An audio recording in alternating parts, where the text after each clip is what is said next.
The rain fell in relentless sheets over the small Ohio town, tapping against the tin roof of the animal shelter with a rhythmic persistence that echoed the urgency inside. The shelter, usually a place of quiet routine, had turned into a flurry of hushed whispers and soft footsteps as volunteers moved from kennel to kennel. Their faces were tense, knuckles white around leashes, eyes darting toward one pen in particular. Inside, lying on the worn, gray concrete floor, was Max, a German shepherd nearing the end of his long, storied life. His once bright eyes were clouded with age, his breathing shallow and uneven. A tremor ran through his ribs with every exhale, each one punctuated by a small, hoarse wheeze. Volunteers had known this day would come. They'd watched Max age gracefully, grow frail, and now his time was unmistakably near. But Max wasn't alone. Beside him, curled tightly against his side, was Rex, a younger German shepherd who had been adopted into the same household years ago, only to be returned after unforeseen circumstances. While Max's body showed the wear of time, Rex's muscles were taut, his coat glossy, his posture alert and tense. He refused food.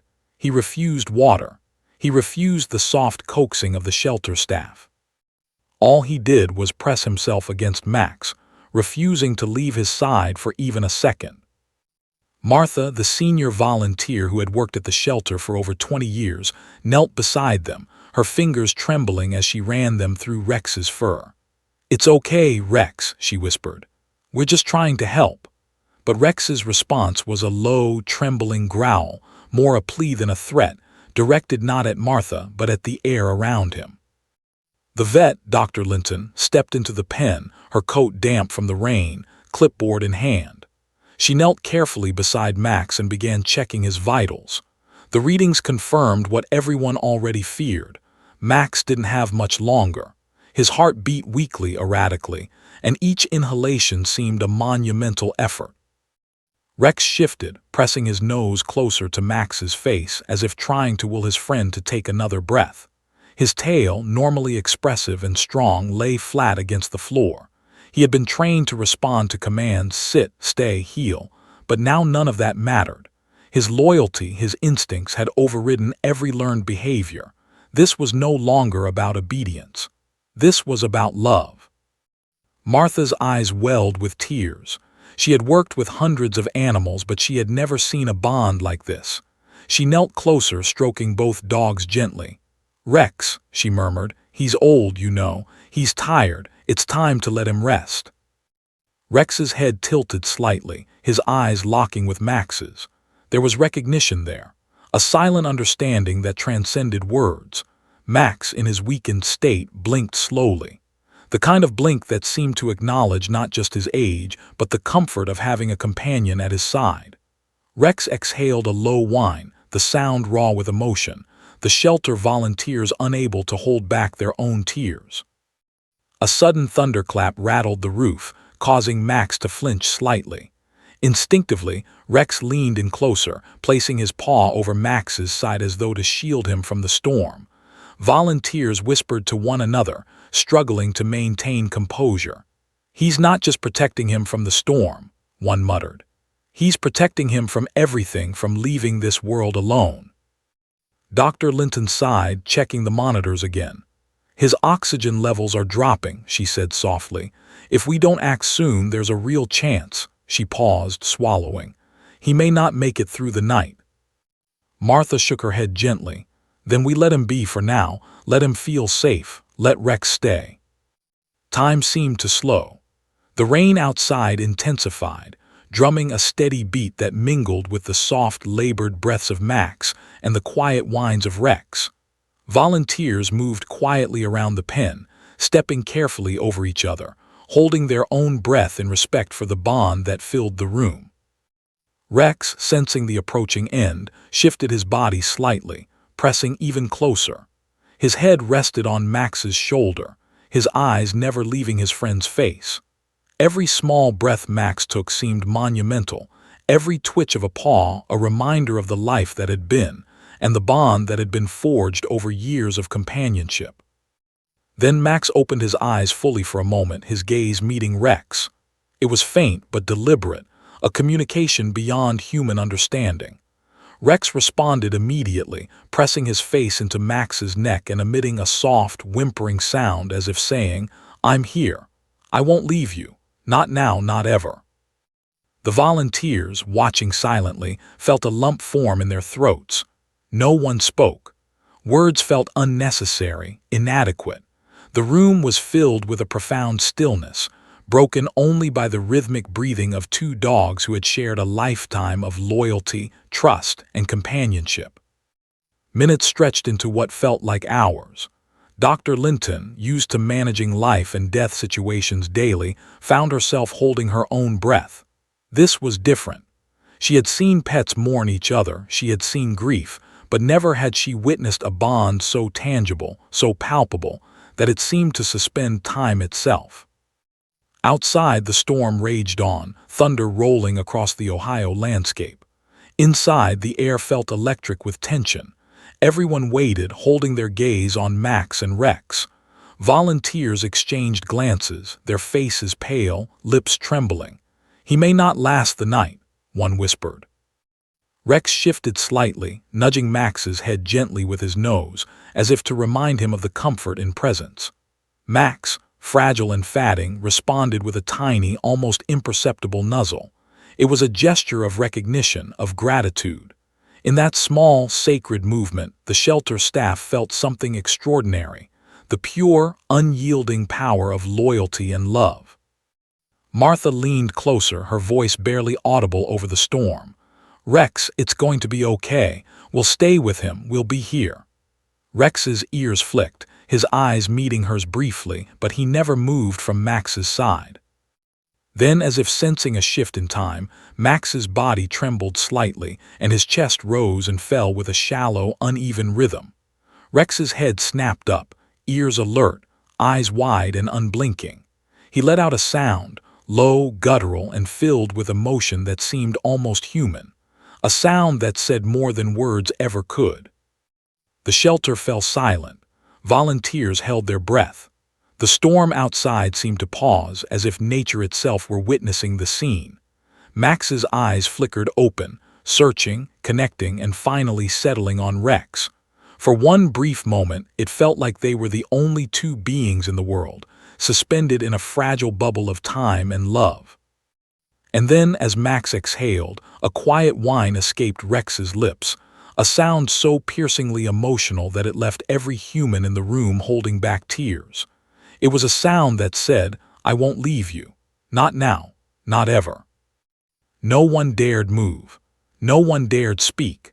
For the first time that day, every person in that shelter felt the unspoken truth. Love, loyalty, and friendship were sometimes stronger than life itself. Outside, the rain continued to pour, beating down on the roof of the shelter with relentless force.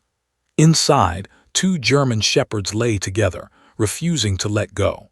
And in that room, hearts were broken, mended, and held together by a bond that defied explanation. And as the first thunderclap of the evening rolled across the sky, Rex shifted once more, pressing closer to Max. His eyes held a question that no one could answer: how much longer? The answer none could know. But what happened next would leave everyone in that shelter, and eventually the world beyond, breathless with wonder and tears. The morning sun barely broke through the thick gray clouds hanging over the Ohio shelter. The storm from the night before had left the air heavy and damp, a lingering reminder of the tension that had gripped the staff and volunteers. But inside the shelter, the atmosphere was charged with a different kind of storm, one born not of weather, but of devotion, loyalty, and a bond that could not be measured in words. Max and Rex had arrived at this shelter under vastly different circumstances. Max, the elder of the pair, had once been a decorated police K-9. He had patrolled the streets of a small Midwestern town, sniffing out danger, protecting lives, and earning the respect of every officer he had ever worked alongside. He was calm, disciplined, and wise, an anchor to those around him. His reputation had followed him into retirement, a steady, dependable dog who seemed almost human in his understanding of duty and care. Rex, by contrast, had been the wild card. Younger, faster, impulsive, and incredibly intelligent, he had been Max's trainee when the two were paired on the force. He had looked up to Max in every way, mimicking his movements during drills, shadowing him during patrols, and even sleeping at the foot of Max's kennel at night. The officers had joked that Rex thought Max was his parent, his mentor, and sometimes even his conscience. Together, they were unstoppable. Max's experience guiding Rex's raw energy, Rex's speed and intuition compensating for Max's age and wear. After years of service, both dogs had retired, Max officially due to age, Rex because his previous handler had to relocate and could not take him along. The shelter had promised that if the dogs were separated, it would be a disaster. So, in a rare act of coordination, the two were allowed to stay together, bonded for life, a living testament to the power of loyalty. As volunteers watched that morning, it became painfully clear that this bond had not faded. If anything, it had intensified in the face of mortality. Rex had been guarding Max all night, refusing to leave his side, refusing to eat, and refusing even the gentlest coaxing. He seemed to understand something beyond human comprehension, that Max's time was limited, and that his presence was the only comfort his friend could find. Martha knelt beside them again, gently stroking Rex's fur as she whispered, "You've been through so much together and you're still here for him. That's all he needs."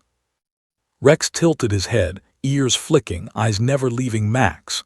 His entire body trembled with restrained energy, part grief, part anxiety, part fierce determination. Max, fragile and aging, let out a tiny, hoarse exhale and Rex leaned closer, pressing his face against Max's neck. The shelter volunteers watched in silent awe.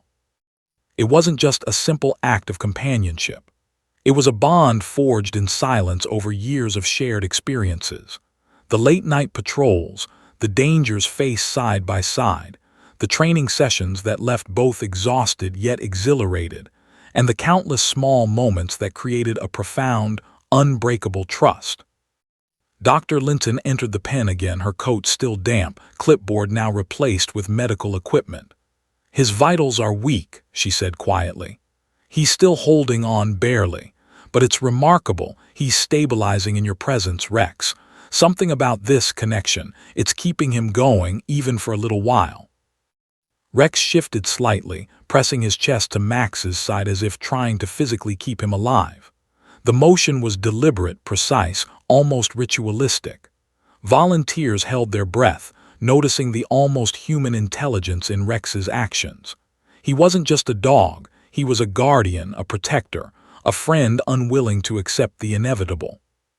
The storm outside had cleared, replaced by a gray, damp morning, yet inside, the air felt thick with anticipation.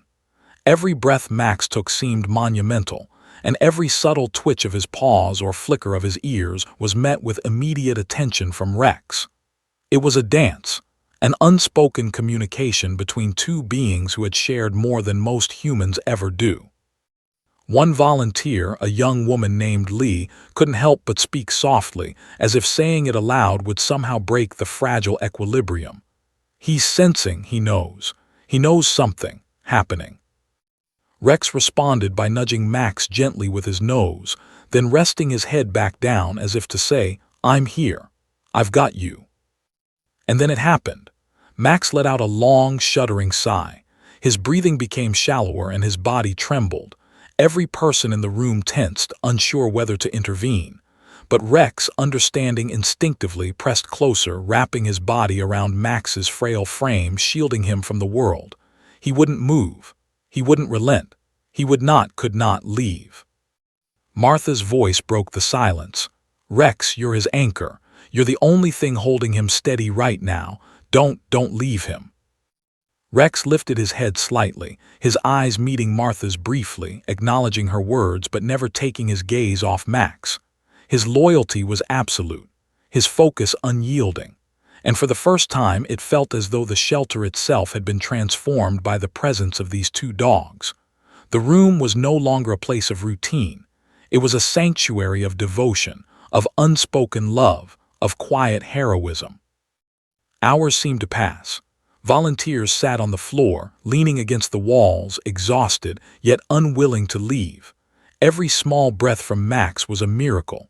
Every subtle adjustment from Rex was a masterclass in loyalty and compassion.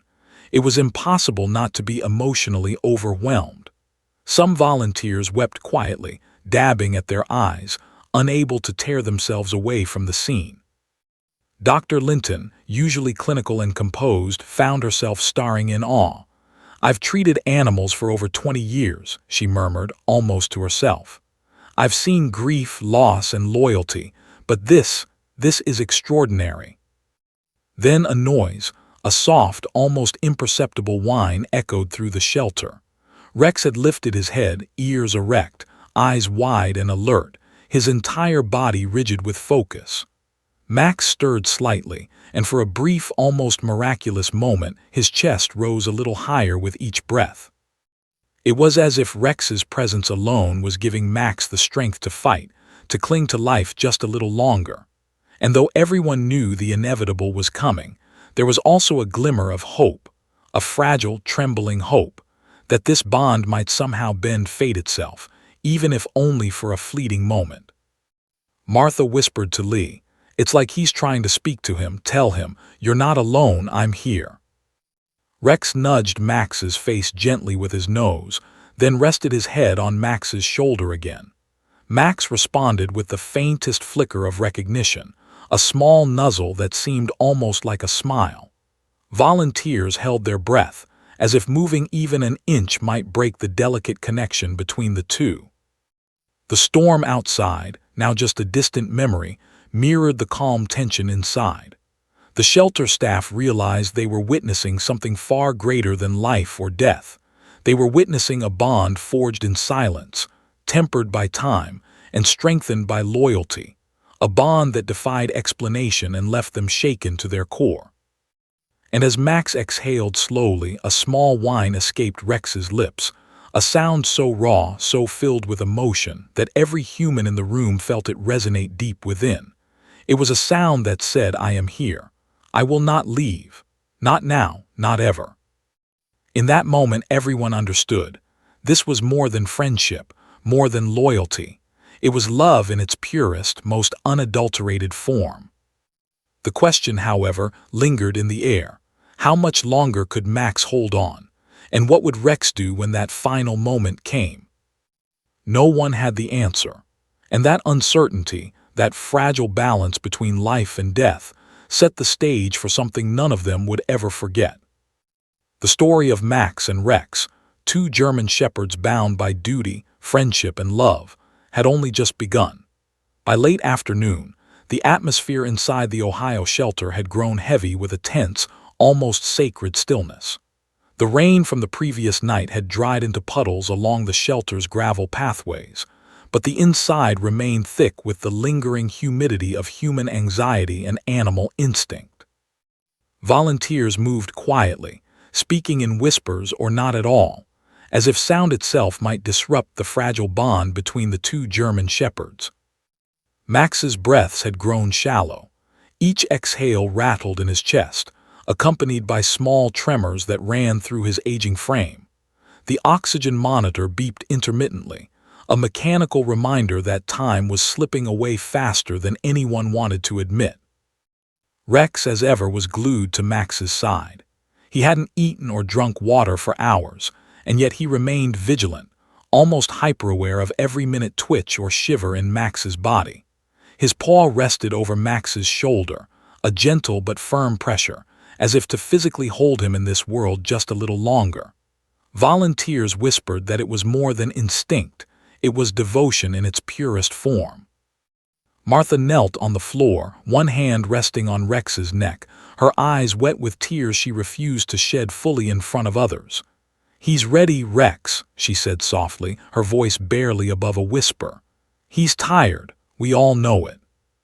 But Rex didn't move. His ears flicked, his eyes locked on Max's face, and a low, almost human-like whine escaped his throat. He refused to leave, not for food, not for comfort, not for anyone.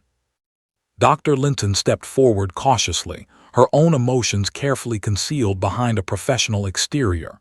She carried a small case containing euthanasia equipment. "It's time," she said quietly. Her words were careful, measured. Yet even as she spoke, she hesitated. She had performed hundreds of euthanasias, but she had never encountered a case like this, never a bond so intense it seemed to actively influence the patient's vitality. Rex's head lifted sharply at her voice, ears erect, eyes widening. He let out a single, sharp bark, not aggressive but desperate. Volunteers flinched. Max stirred, his tail flicking weakly. The subtle interaction, almost imperceptible, seemed to halt time itself. Martha leaned close to Dr. Linton. "Let him stay for a while. Let Rex stay with him. It seems like he's keeping him here." Dr. Linton swallowed, eyes scanning the monitors again. Max's heart rate, previously erratic and slow, had stabilized slightly. His shallow breaths had a rhythm. It was minor, but undeniable. "You're saying his presence might be helping Max, psychologically?" one volunteer asked, though the question sounded absurd even as it was spoken. Dr. Linton shook her head.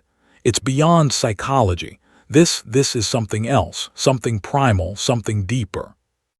The room went silent, everyone leaning in as if to catch some hidden detail of what they were witnessing. Rex pressed closer, nuzzling Max's head gently, and then resting his own head on Max's shoulder. Max responded with a faint nuzzle of his own.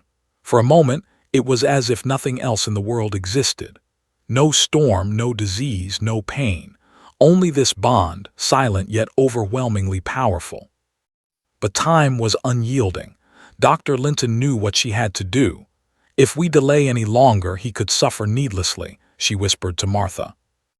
Martha shook her head slowly. "No, not yet. Let him have this moment." A volunteer, Lee, leaned close to Rex and murmured, "Rex, you know what's coming, but you're doing the right thing, staying here with him." Rex's eyes met hers briefly. Then he leaned closer to Max, pressing his muzzle against his friend's head in a gesture that conveyed an impossible mix of comfort, fear, and loyalty. Minutes passed like hours. Max's breaths grew even shallower, and the monitor beeped warningly. Volunteers shifted uneasily, holding their tears back. The weight of inevitability pressed down on everyone in the room. Then Max stirred suddenly, a flicker of motion that caught everyone's attention. His eyes, though dim with age, opened fully for a fleeting moment. They met Rex, and in that glance was recognition, love, and what seemed like an understanding. "I feel you. Thank you for staying." Rex's response was immediate. He barked once, sharp, urgent, and low. Then he pressed closer, his body wrapping around Max protectively. The bark echoed in the shelter, startling even Dr. Linton. The sound was not one of anger, but of raw emotion, a cry that seemed to say, "I'm here. I won't leave you. Not now. Not ever." The shelter volunteers, usually pragmatic and composed, felt their chests tighten. Some wept silently. Others whispered prayers under their breath. No one had ever seen such a display of unwavering devotion. Dr. Linton exhaled slowly, her hands hovering over the euthanasia kit. She started, then stopped, unsure how to proceed. She had been trained to follow protocol, to end suffering when it was necessary. But now the protocol seemed almost cruel in the face of what was happening. Max let out a faint whine, his body trembling, and Rex responded immediately, nudging him gently, licking his muzzle, pressing closer. Every action was deliberate. Every movement communicated something profound. Martha knelt, tears slipping down her cheeks. "Look at him, doctor. He's trying to tell Max it's okay to stay a little longer. He's not letting him go." Dr. Linton's eyes softened. She glanced at the monitors. Max's vitals were unstable, but he was still alive, still fighting. Somehow, despite age and illness, the presence of Rex seemed to grant him a fragment of strength, an extra breath, an extra moment. Then, as if sensing the unspoken debate around him, Rex shifted once more. He pressed his forehead against Max's, letting out a low, trembling whine. Max's chest rose slightly higher with each breath. The room fell silent, every human witness holding their collective breath. Maybe he isn't ready," Dr. Linton whispered. Her voice was tinged with awe. "Maybe Max isn't ready because Rex isn't ready." No one dared challenge her. They had all seen it, the inexplicable power of loyalty, the almost mystical connection between these two creatures. The hours stretched into evening, sunlight fading into dim amber as the shelter's fluorescent lights flickered on. Volunteers sat quietly, too afraid to move, too mesmerized to speak. Outside, the sky was painted with streaks of gray and gold, a calm after the storm. Inside, two dogs lay together, one holding on, one refusing to leave, both entwined in a bond that transcended reason, logic, and time itself. And in that quiet, suspended moment, a question hung over the room like a tangible force. What will Rex do when Max finally takes his last breath? No one knew the answer. No one could prepare for it. But deep in their hearts, every person present felt the weight of an approaching moment that would test loyalty, grief, and the enduring power of love in a way they had never imagined. Rex pressed closer to Max, chest against chest, head resting on his friend's neck. His eyes never left Max's. His ears twitched at every subtle sound. Every labored breath from Max seemed monumental, a reminder that life was fragile, fleeting, and yet capable of profound connection. Outside, the world carried on unaware. But inside the shelter, time had slowed. Every tick of the clock, every breath, every movement of fur against fur carried significance. The storm of life and death was unfolding not in chaos, but in a quiet, heart-wrenching symphony of love, loyalty, and unwavering devotion. And as Max exhaled one final, shallow breath, the room held its collective breath with him. What happened next would define the meaning of loyalty, grief, and the unbreakable bond of friendship in a way that none of the witnesses would ever forget. The shelter was cloaked in a silence so heavy it seemed almost sacred. The fluorescent lights overhead hummed softly, barely illuminating the worn concrete floor. Outside, twilight had begun to settle in, painting the sky a muted shade of gray. Inside, however, every heartbeat, every shallow breath from Max, and every subtle twitch from Rex was magnified, each one carrying immeasurable weight. Max lay curled against the corner of the pen, his body frail and trembling. The storm from the previous night had passed, but the lingering tension in the air felt like a storm of a different kind, one of anticipation, fear, and impossible devotion. Every volunteer present felt it. Every staff member in the room held their breath. Rex, lying directly beside him, refused to budge. His head rested gently on Max's shoulder, his paw draped over Max's side, almost as if to physically hold him to this world. He had not eaten, had not moved, had not even acknowledged the gentle coaxing of the shelter volunteers. All he had done was stay close, and stay vigilant. Martha, her eyes rimmed red from unshed tears, whispered to Dr. Linton, "It's like he knows, like he's keeping him here, if only for a little while longer." Dr. Linton, trained in the science of life and death, could not hide the awe in her voice. "I've never seen anything like this," she murmured. "This bond, it's almost as if Rex's presence is giving Max the strength to breathe one more time." For hours, the dogs remained like that. Volunteers shifted on the floor, trying not to disturb the fragile equilibrium. Lee, one of the younger volunteers, wiped her tears and whispered softly, "It's like he's trying to communicate, telling him, 'I'm right here, don't go.'"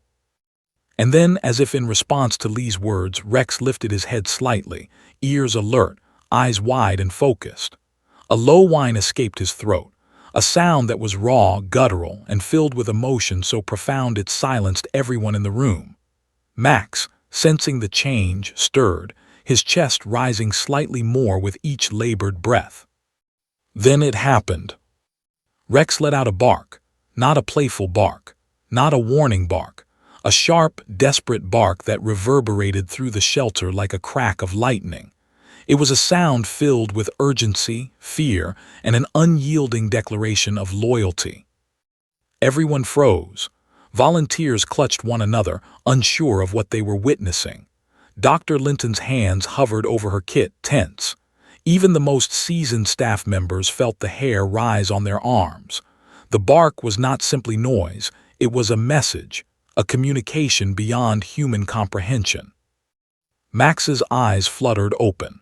For the first time in hours, he lifted his head slightly, weak but deliberate. His gaze met Rex, and for a fleeting moment the room seemed to stop. Time itself appeared suspended. In that gaze was recognition, gratitude, and an unspoken understanding. I feel you. Thank you for staying. Rex, sensing the connection, pressed closer. His paw rested firmly over Max's shoulder, and he nudged his muzzle against Max's neck, releasing another low, urgent whine. The sound was almost human in its desperation, an instinctive plea that seemed to demand life from the very air around them. The volunteers were silent, their hearts pounding. The magnitude of what they were witnessing was impossible to articulate. It was not grief, not loss, not even loyalty alone. It was all of these things, multiplied, heightened, and distilled into a single, pure act of devotion. Dr. Linton, unable to hide her awe, murmured, "It's extraordinary. I've never seen an animal exert such influence over another's vitality." She stepped closer, watching the subtle rise and fall of Max's chest, each breath seeming to hold significance far beyond the physiological. Martha leaned down to Rex, whispering softly, "You're doing everything you can. He knows you're here." Rex's ears twitched. He shifted slightly, pressing closer, his body an unyielding barrier between Max and the world beyond the pen. And then, almost imperceptibly at first, Max exhaled a bit deeper. His chest rose higher with each breath. Volunteers exchanged glances, unsure if it was a miracle or simply a reprieve granted by the extraordinary loyalty of a friend. The tension in the room grew. Every small motion from Max was scrutinized. Every sound from Rex, a whine, a nuzzle, a gentle paw shift, was a message in itself. The air seemed to vibrate with the intensity of their connection. Rex barked again. This time it was softer, yet no less urgent. He nudged Max's face gently with his muzzle, then rested his head back down on Max's shoulder. Max, fragile and weak, responded with a faint flicker of recognition, a subtle nuzzle against Rex. It was enough to make volunteers gasp softly. Hours passed like minutes. Outside, the twilight deepened into night, and the shelter's fluorescent lights cast a harsh glow over the pen. The rain from earlier had left the ground slick, reflecting the dim lights, but inside, the room felt almost sacred, the focus entirely on two lives intertwined in a bond that refused to be broken. Martha whispered to Lee, "I think he's trying to tell Max it's okay. You can stay, even if just for a little longer." Lee nodded, unable to speak, tears streaming freely. Every volunteer present felt the raw power of what was unfolding before them. This was beyond biology, beyond instinct. This was a display of love and loyalty that defied explanation. And then the moment came. Max stirred more noticeably, lifting his head a little higher. His eyes met Rex, and for the briefest instant it seemed as though a silent conversation had passed between them. "I am here. I see you. Thank you." Rex responded with a soft whine, then pressed closer, his chest against Max's, eyes never leaving him. The shelter volunteers, some of whom had been hardened by years of working with animals in crisis, wept openly. Dr. Linton stepped back, letting the scene unfold without interference. She had learned long ago that sometimes the most extraordinary acts of medicine, or life, cannot be forced. They must be witnessed, honored, and allowed to exist in their natural, inexplicable form. Outside, the storm clouds had completely dissipated, leaving a calm, starlit night.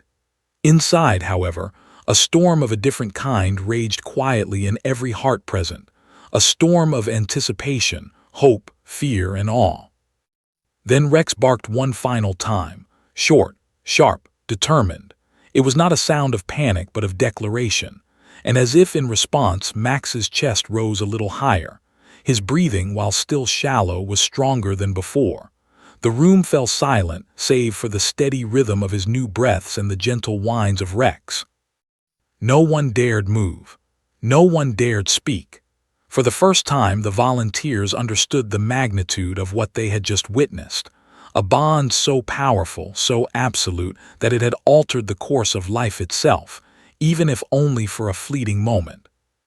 And as Rex rested his head on Max's shoulder once more, a single, unspoken question hung in the air, heavy with suspense. How long could Max hold on? And what would happen when Rex's unwavering loyalty was finally tested to its limit? The answer was unknown, but one thing was certain. The world outside the shelter had never seen, nor would it ever see, a bond like this again. The bark had changed everything, and what came next would leave every witness, and eventually everyone who heard the story, breathless, heartbroken, and utterly inspired. The night settled over the Ohio shelter like a velvet blanket, thick and suffocating, yet filled with the quiet energy of anticipation. Outside, crickets chirped softly, and the occasional rustle of leaves in the wind reminded everyone that life carried on elsewhere. But inside, time had slowed, compressed around the fragile bodies of Max and Rex. Max lay curled in the corner of the pen, his chest rising and falling in shallow, irregular breaths. Each inhalation seemed a monumental effort, each exhalation a small victory against the pull of age and illness. Volunteers had retreated to chairs around the pen, unwilling to leave, yet afraid to crowd the dogs. Their presence was careful, respectful, witnesses to a bond that was as fragile as it was extraordinary. Rex did not move, not for water, not for food, not for encouragement. He pressed his side against Max's, head resting on his shoulder, paws draped protectively over Max's frail body. Every so often, he would nuzzle Max's muzzle or paw at him gently, as if whispering, "I am here. Do not go." Martha knelt beside Rex, brushing the fur along his back and whispering soothing words. "You've been through so much together," she said, her voice breaking slightly. "You're strong. You're his strength." Lee, sitting across from Martha, whispered under her breath, "It's like he knows exactly what to do, like he's giving Max one more night, one more chance." Dr. Linton watched from the edge of the pen, clipboard abandoned, hands resting at her sides. She had never witnessed anything like this. Max's vitals were unstable, heart rate low, breaths uneven, but despite all logic he was still here, still fighting. And Rex, the younger, stronger dog, remained utterly committed, a living guardian against the inevitability of death. Hours passed slowly, each minute stretching into an eternity. The volunteers whispered little encouragements to Max, not sure if the dog could even hear them over the quiet growls, whines, and nudges exchanged between the two companions. Every small motion, every faint flicker of recognition from Max was a victory. At midnight, a volunteer quietly lit a single lamp in the corner, casting a soft glow over the two dogs. Shadows danced along the walls, but the light illuminated the quiet drama unfolding. Two animals, bonded by years of shared life, confronting mortality together. Rex shifted slightly, nudging Max's muzzle with his nose. Max's eyes flickered open weakly, and for a moment a spark of recognition appeared. It was fleeting, but it was there. Every volunteer in the room felt it, a reminder that life, even in its most fragile state, still pulsed with hope. Dr. Linton moved closer, checking Max's vitals again. "He's stable for now," she whispered, "but it's temporary. This connection is giving him an extra measure of strength, but it won't last forever." Martha reached out to Rex, stroking his head. "You're giving him peace," she said softly. "You're giving him comfort, and he knows it." For the rest of the night, the room became a silent sanctuary. Max's shallow breaths were mirrored by the steady presence of Rex. The younger dog refused to leave, refused to sleep in the volunteers' chairs, refused even the soft temptation of food. He was a living shield, a protector, a friend refusing to acknowledge the limits of mortality. Around 2 a.m., something remarkable happened. Max lifted his head slightly, stronger than before, though still fragile. His eyes met Rex. The younger dog responded immediately, nuzzling Max's neck, licking his muzzle gently, pressing closer. It was a silent conversation between two beings who had shared everything: triumphs, injuries, patrols, and quiet nights spent side by side. Lee whispered to Martha, barely audible over the quiet hum of the room, I think he knows he's safe because Rex is here. That's why he's still breathing." Martha nodded, tears streaming silently down her cheeks. "Yes, he trusts him completely, and Rex, he won't let him go." Time stretched again. Midnight gave way to the early hours of the morning. The fluorescent lights above flickered softly, casting long shadows that danced across the walls. Outside, the first hints of dawn began to touch the horizon, pale and hesitant. Inside, nothing else existed except two dogs bound by loyalty and love. Suddenly, Max twitched slightly, a subtle shiver running through his body. Rex lifted his head instantly, eyes wide and focused, ears erect. He nudged Max's shoulder with his nose, then placed his paw gently over him. Volunteers held their breath. The room was so silent that even the sound of a small gulp, a faint whine, or the shifting of fur seemed monumental. Dr. Linton leaned closer. "He's fighting," she said softly. "He's fighting, and Rex is giving him the strength." Hours became minutes. Minutes became seconds. The room was held in a fragile balance, each breath from Max a small victory against the pull of mortality, each nudge from Rex a declaration of unwavering devotion. By 5 a.m., Max's breathing had stabilized slightly, just enough to bring hope. Volunteers whispered quietly among themselves, some holding hands, some leaning against walls, too emotionally spent to sit. Rex, sensing the subtle shift, pressed even closer, laying his head over Max's shoulder as if to communicate, "I've got you. We're still here." Martha knelt down, brushing back Rex's fur. "You've given him one more night," she whispered. "You've given him time to say goodbye, time to rest comfortably. You're his anchor, Rex." Rex responded with a soft whine, nudging Max's face gently and resting again. Max's eyes fluttered open weakly, and for a brief, miraculous moment, he looked at Rex as if to say, "Thank you." Outside, the first rays of dawn touched the shelter, soft golden light filtering through the windows. Inside, the room remained quiet, but now it was filled with a sense of reverence, a recognition that something extraordinary had taken place. Max was still alive. He was still breathing, and it was all because of Rex, the younger dog who refused to leave his friend's side. But even as hope began to rise, the volunteers knew the inevitable could not be postponed forever. Max was old, sick, fragile. This night, extraordinary as it had been, could not last indefinitely. And yet, one question loomed over the room, thick with suspense and anticipation.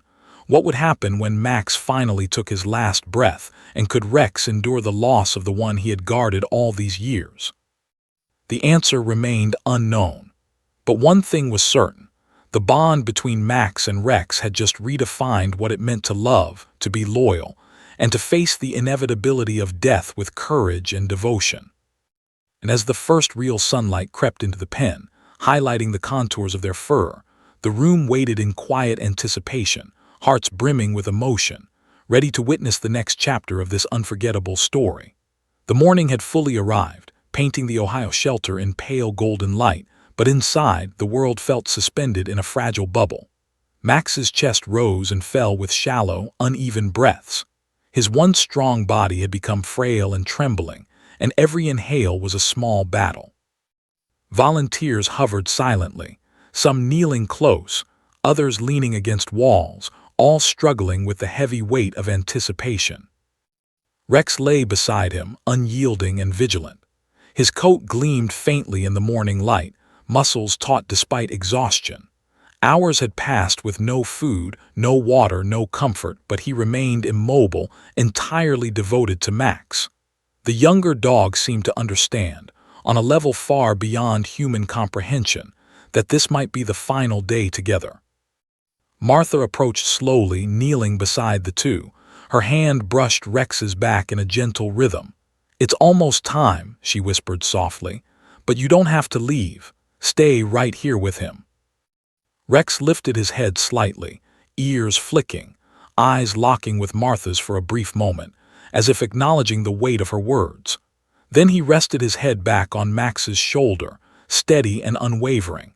His gaze never left Max's face. Every whine, nuzzle, and paw movement carried a depth of emotion that left the humans in the room in awe. Dr. Linton stepped forward, her expression somber. "I think it's time," she said quietly, her voice barely above a whisper. She had prepared herself for countless end-of-life procedures, yet this was different. There was no panic, no aggression. There was only the extraordinary bond between two creatures that had shared a lifetime together. Martha shook her head. "No, not yet. Let him stay a little longer. Let him feel safe until the very last moment." For nearly an hour, the room held its fragile balance. Max's breathing remained shallow but stable. Rex pressed closer, gently nudging Max's muzzle, licking his face and curling around him protectively. Volunteers were silent, tears running freely down their faces. Some clutched one another, others whispered quiet prayers, unable to tear their eyes away from the scene. It was almost unbearable. The tension, the anticipation, the looming heartbreak. Each shallow breath Max took seemed monumental. Each response from Rex was a declaration of loyalty and love. Then Max stirred noticeably, his head lifting weakly. His eyes, clouded with age and illness, met Rex. For a brief, miraculous instant there was recognition, a silent communication of gratitude and understanding. Max's paw twitched, and Rex responded immediately, nudging it gently with his own. Martha's voice broke through the quiet, soft and trembling. "See, he knows you're here. He knows you won't leave him." Rex's ears twitched, eyes alert. He nudged Max again, gently pressing his body closer. Max exhaled slowly, chest rising slightly higher, then settled back down. The room was still, every volunteer holding their breath. The magnitude of what they were witnessing was overwhelming. Hours passed in this suspended state, punctuated only by the quiet sounds of life teetering on the edge of mortality. Rex remained steadfast, refusing to leave, refusing to eat, refusing to acknowledge the world beyond Max. His devotion was absolute, and it seemed to infuse Max with fleeting strength. By late morning, Max's breathing began to slow noticeably. His head rested lightly on the floor, body trembling with weakness. Volunteers whispered among themselves, their voices trembling. Some clutched one another, silently mourning the inevitable. Martha leaned close to Rex, brushing the fur along his neck. "It's okay, Rex," she whispered softly. "You've been here every step. You've given him comfort. He's at peace."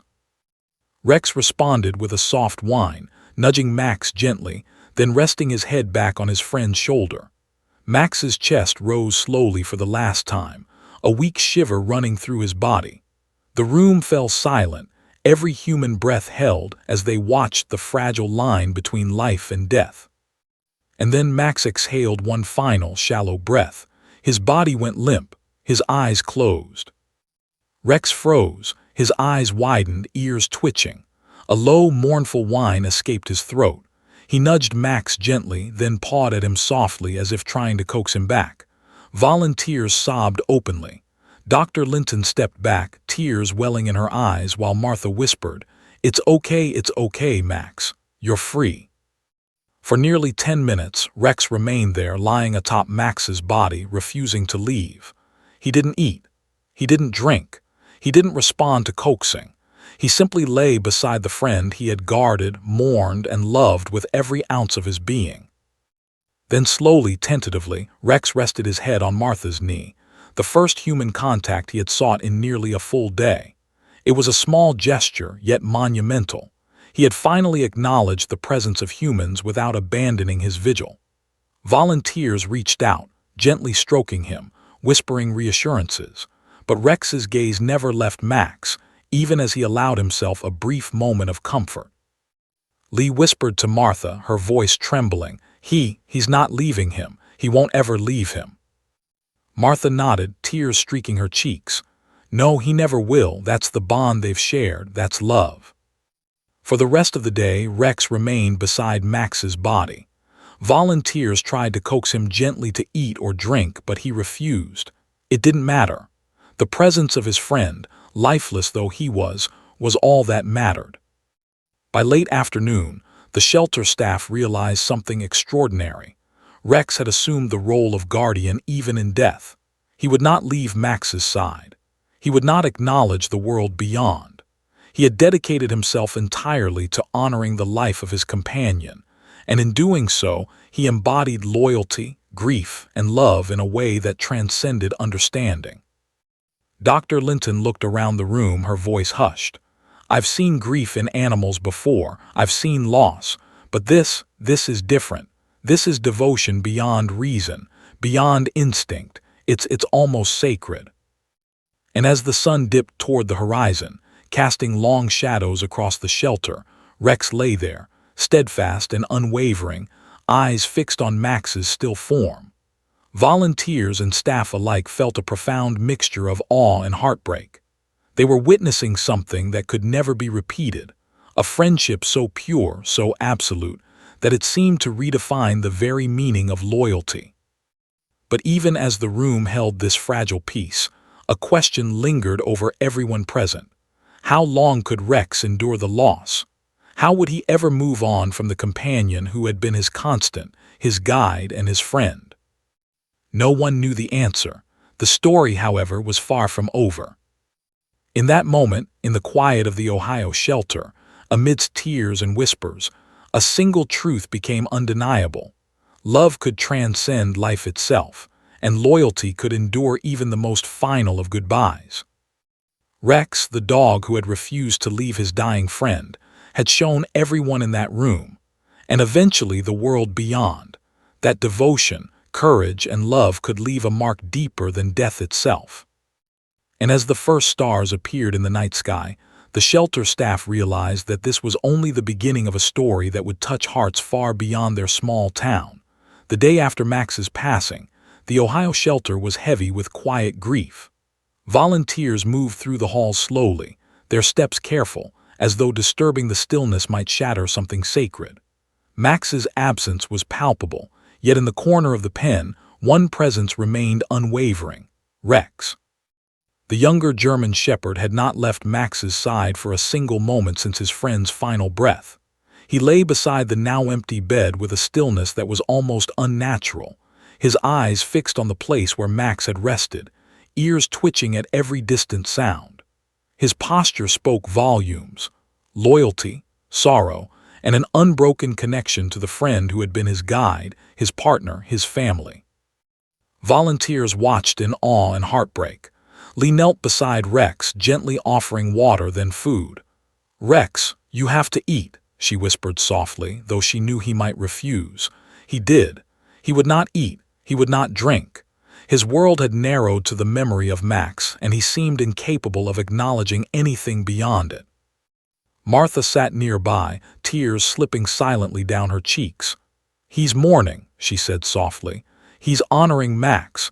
He's letting him go in his own way, but he's not leaving him." The story of Rex's vigil had spread quietly among volunteers and staff. Photos of the two dogs from the previous night circulated online, posted by staff who had been too stunned to speak. The images were simple: Rex curled protectively around Max's frail body, eyes wide, ears alert, refusing to budge. But the captions told the real story, one of devotion, loyalty, and love beyond comprehension. Within hours, the post went viral. Messages from across the country poured in. Strangers moved to tears, praising Rex's loyalty, questioning how animals could show such profound love. News outlets called the shelter, eager to cover the story, and soon, cameras were set up outside the modest building in Ohio. Rex, oblivious to the attention, remained steadfast.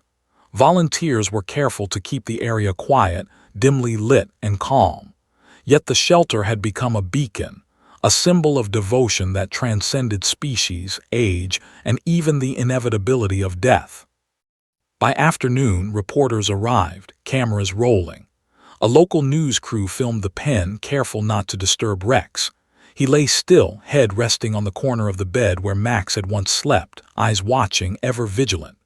Volunteers explained the story. Two dogs, bonded by years of work and life, facing the end together, one refusing to leave the other's side even in death. The footage was breathtaking. Viewers across the nation were moved to tears. Comments flooded social media. "I've never seen loyalty like this. This is what unconditional love looks like. If we could all love like Rex, the world would be a better place." Meanwhile, inside the shelter, Rex remained unchanged. Volunteers tried gently to coax him into walking outside, drinking water, or eating, but he refused. He simply lay there, still devoted, eyes scanning every shadow, ears twitching at every sound. It was as if he had taken a silent oath. He would never leave Max's side. By evening, Dr. Linton spoke softly to Martha and Lee. "I've never seen grief like this in a dog, but it's real. He's experiencing the loss fully, emotionally, and it's clear. This bond isn't just about attachment. It's love, pure and unalterable, and he won't abandon it." Martha nodded, watching Rex curl around the empty space Max had occupied. "He's honoring him, he's grieving, but he's not broken, not yet." That night, as the shelter quieted, volunteers took turns staying close to Rex. They spoke softly, stroked his fur gently, offered water and food, and even allowed him to rest partially on their laps. But Rex's focus never wavered. His gaze remained fixed, always returning to Max's empty space, as if expecting him to reappear at any moment. Then a visitor arrived, a retired K-9 officer who had worked alongside Max and Rex during their years on the force. He knelt down beside the pen, his eyes soft, voice trembling. "Rex," he murmured, "he's gone, but you've shown the world what it means to love someone with everything you have." Rex lifted his head slightly, ears flicking, and nuzzled the officer's hand briefly. Then he returned to his vigil, pressing closer to Max's resting place. The officer smiled through his own tears. "He'll always be with you, Rex. You don't have to worry." The story spread even further the next morning. National news programs ran segments on Rex's vigil.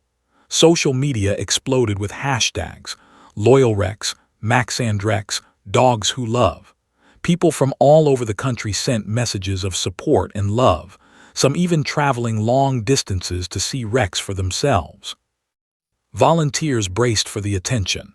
Cameras flashed, reporters whispered questions, and still, Rex refused to move from his post.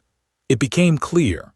His world had contracted to one simple truth: Max had been his world, and now, honoring that connection was all that mattered. Days passed.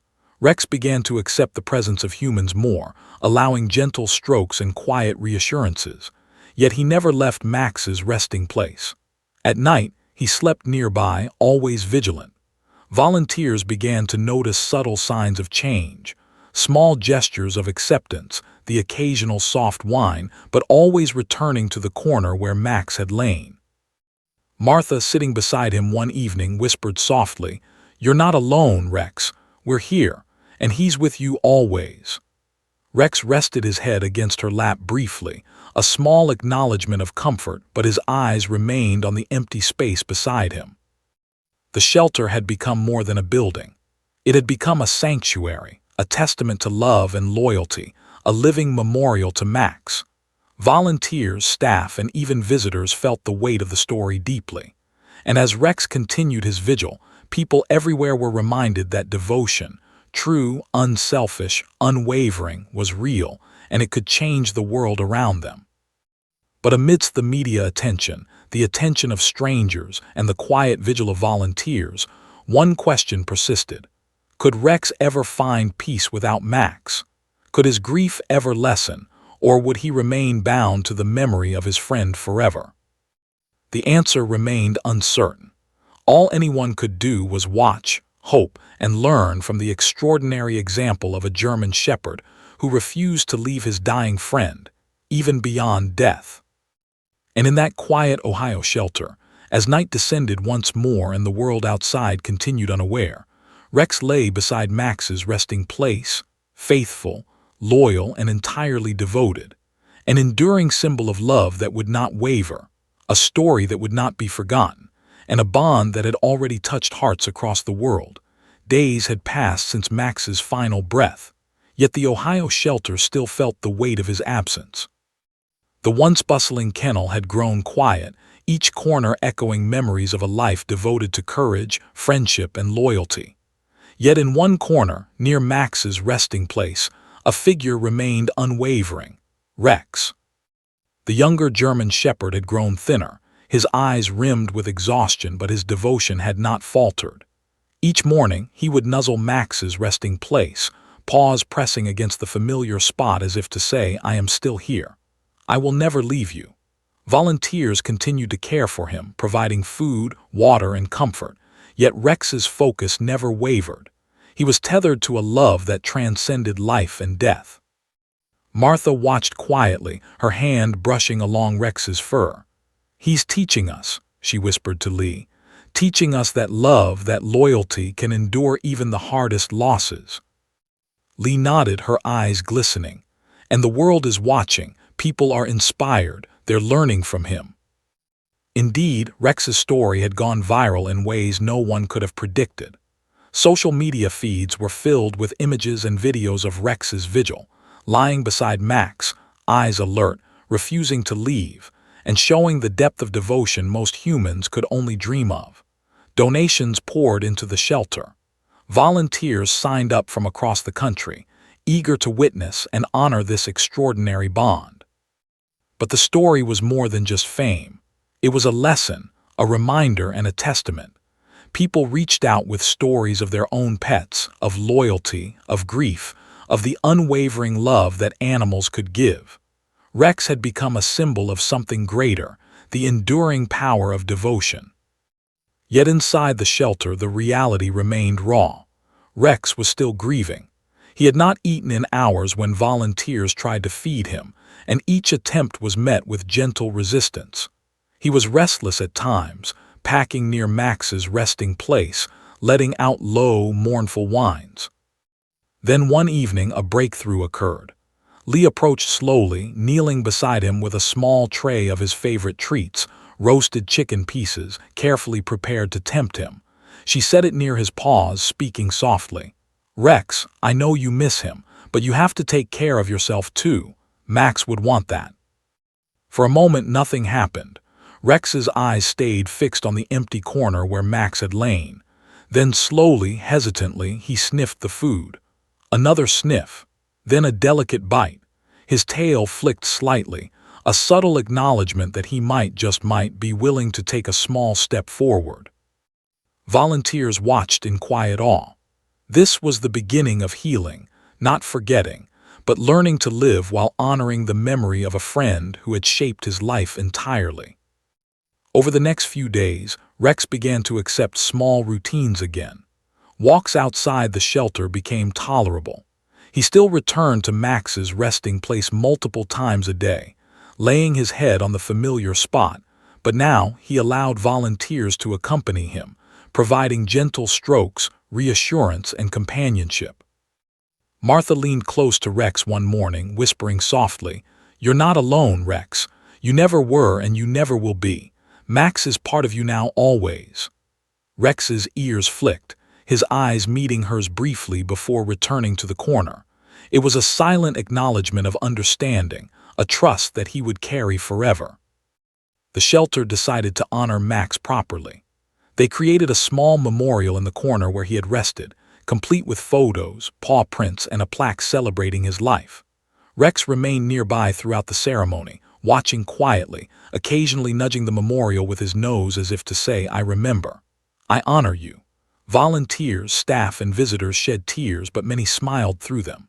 This was grief, yes, but also celebration, the enduring bond between two extraordinary dogs.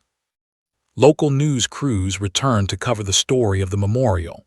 Footage showed Rex, steadfast and solemn, next to the tribute. Viewers across the nation were moved yet again, many calling the story a reminder of the purest form of love.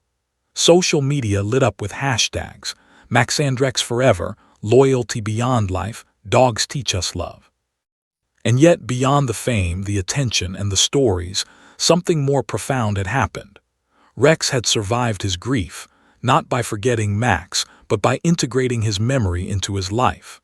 He had begun to eat, to walk, to enjoy small moments of play, all while honoring the companion who had defined his world.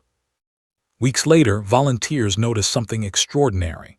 Rex, once almost immobile beside Max's resting place, began to approach new dogs at the shelter, particularly those who were shy or afraid. He would lie beside them, nuzzle them gently, and offer reassurance. It was as if the loyalty he had shown to Max had expanded into a broader, almost spiritual mission, to comfort, protect, and guide others who needed love. Dr. Linton watched this transformation with wonder. "This isn't just grief," she said softly to Martha. "It's teaching. He's taking the bond he had with Max and turning it into compassion for others. That's remarkable. That's the legacy Max left behind." Martha nodded, tears shining in her eyes. "Yes, Max taught him everything, and now Rex is teaching the world." By the end of the month, the shelter had seen an influx of visitors inspired by the story. People came from hours, even days away, to witness Rex's unwavering devotion and the memorial for Max. Volunteers guided the visitors carefully, sharing the story and encouraging quiet reflection. Children were moved to tears, adults overwhelmed by the purity of the bond. And Rex remained a sentinel, a teacher, and a living testament to the enduring power of love. One evening, as the sun set in brilliant hues of orange and pink, Martha knelt beside Rex, brushing her hand along his back. "You did it, Rex," she whispered. "You stayed, you loved, you honored him, and you're still here, still giving the world hope." Rex pressed his head into her lap, soft whines escaping his throat, eyes glistening but steady. It was a quiet moment, profound in its simplicity. In that instant, everyone present understood. Love endures. Loyalty transcends life. And the bonds we form, whether with humans or animals, can leave a legacy far greater than anyone could imagine. Months later, the story of Max and Rex remained viral. Social media was filled with artwork, tributes, and personal stories inspired by the pair. Volunteers who had witnessed the vigil reflected often on the lessons learned, that grief could be honored, that love could endure, and that even in the face of death, devotion could create miracles of connection and hope. Rex continued to live at the shelter, his presence comforting other animals, his loyalty inspiring every visitor. And though he never forgot Max, he had found a way to carry his friend's spirit forward, teaching everyone who watched, touched, or read the story that love, true love, never dies. As the stars appeared over Ohio that night, the shelter was quiet once more. Rex lay curled near Max's memorial, resting his head gently, eyes half closed. Volunteers whispered their good nights, tears and smiles mingling in the soft lamplight. Outside, the world continued unaware, but inside, hearts had been forever changed by a story that was as much about love as it was about life, loss, and the power of devotion. Max had passed, but his spirit lived on in Rex, in the shelter, and in every heart touched by their story. And Rex, faithful and steadfast, had proven one undeniable truth, that the purest form of love is loyalty, and it endures even beyond death.